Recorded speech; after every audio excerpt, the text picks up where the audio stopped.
लोकसभा के बाद राज्यसभा में भी पास हुआ वक्फ संशोधन बिल। 2025 वक्फ संशोधन बिल राज्यसभा में 128 मतों से पास हुआ, वहीं विपक्ष में 95 वोट पड़े। विपक्ष के विरोध के बावजूद बिल को संसद की मंजूरी मिल गई। रात 2:32 पर राज्यसभा में पास हुआ बिल अब राष्ट्रपति की मंजूरी के बाद यह कानून बन जाएगा। लोकसभा के बाद राज्यसभा में भी देर रात मणिपुर में राष्ट्रपति शासन पर मुहर लगी।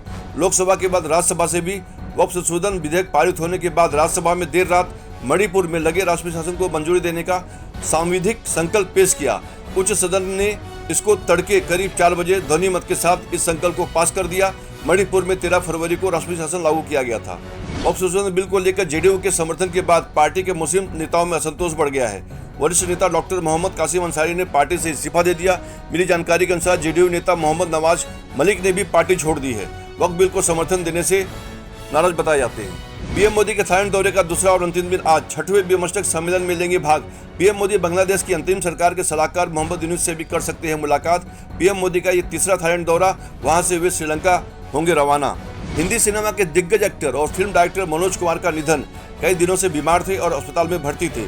शुक्रवार सुबह को कोकिलाबेन धीरूभाई अंबानी अस्पताल में 27 साल की उम्र में अंतिम सांस ली। उनका असली नाम हरिकिशन गिरी गोस्वामी है और उन्होंने बॉलीवुड में भारत कुमार के नाम से पहचान बनाई। उनके निधन की खबर आते ही पूरे देश में शोक की लहर दौड़ गई है। गुजरात के जामनगर में भारतीय वायुसेना का जगुआर फाइटर जेट दुर्घटना का शिकार हो गया। इस हादसे में एक पायलट की मौत हो गई और दूसरा घायल हो गया। मिली जानकारी के अनुसार तकनीकी खराबी के कारण विमान दुर्घटनाग्रस्त हुआ है। जामनगर शहर से 12 किलोमीटर दूर सुरबदा गांव के पास एक घटना घटी, जिसके बाद दूर दूर तक विमान के टुकड़े मिले हैं। बॉलीवुड एक्टर सैफ अली खान पर हमला केस मामले में जमानत याचिका पर आज होगी सुनवाई। आरोपी अशरफुल की जमानत याचिका पर होगी सुनवाई। पुलिस की तरफ से जवाब नहीं दाखिल करने के चलते 1 अप्रैल को स्थगित हो गई थी सुनवाई।